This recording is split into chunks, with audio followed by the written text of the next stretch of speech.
మంత్రి పొంగులేటి శ్రీనివాసరెడ్డి చేతుల మీదుగా వనపర్తిలో ఏకంగా 3 ప్రాజెక్టులకు శంకుస్థాపన జరిగింది. మొత్తం 14,25,00,000 విలువైన పనులివి.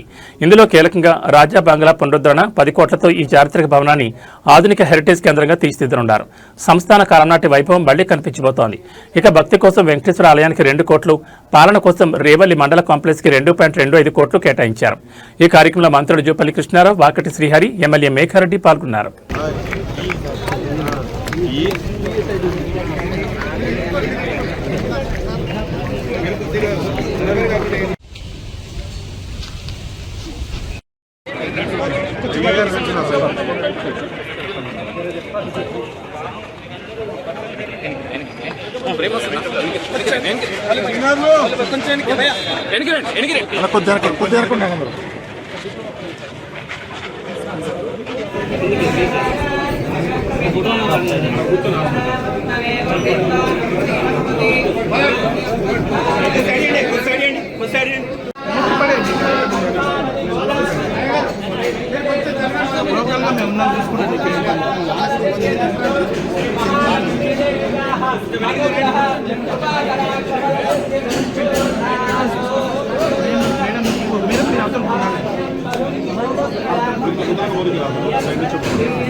అందుకే అంటే ఇంత అప్పుల భారం ఉన్నా కూడా, ఇంత మోయలేని భారం ఉన్నా కూడా గత 10 సంవత్సరాల కేసీఆర్ ప్రభుత్వం చేపట్టినట్టు ఏ ఒక్క స్కీమును కూడా ఎత్తివేయకుండా ఆ స్కీములన్నీ అమలు చేసుకుంటేనే మళ్ళీ అదనంగా ఈనాడు సుమారుగా 8 లక్షల ఇళ్ళు, మొదటి దఫాగా 4,50,000 ఇళ్ళు మంజూరు చేయడం జరిగింది గౌరవ హౌసింగ్ మినిస్టర్ పొంగులేటి గారి ఆధ్వర్యంలో.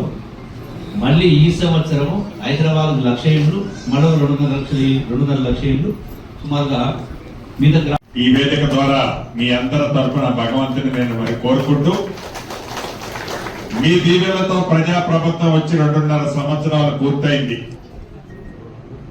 పేదవాడి కష్టాలు తీర్చుతుందని, పేదవాడికి అండగా ఉంటదని, పేదవాడికి భరోసా భద్రత కల్పిస్తుందని తెలంగాణ రాష్ట్ర ప్రజలందరూ నమ్మి ఇందిరమ్మ రాజ్యాన్ని తెచ్చుకొని 2.5 సంవత్సరాలు అయింది.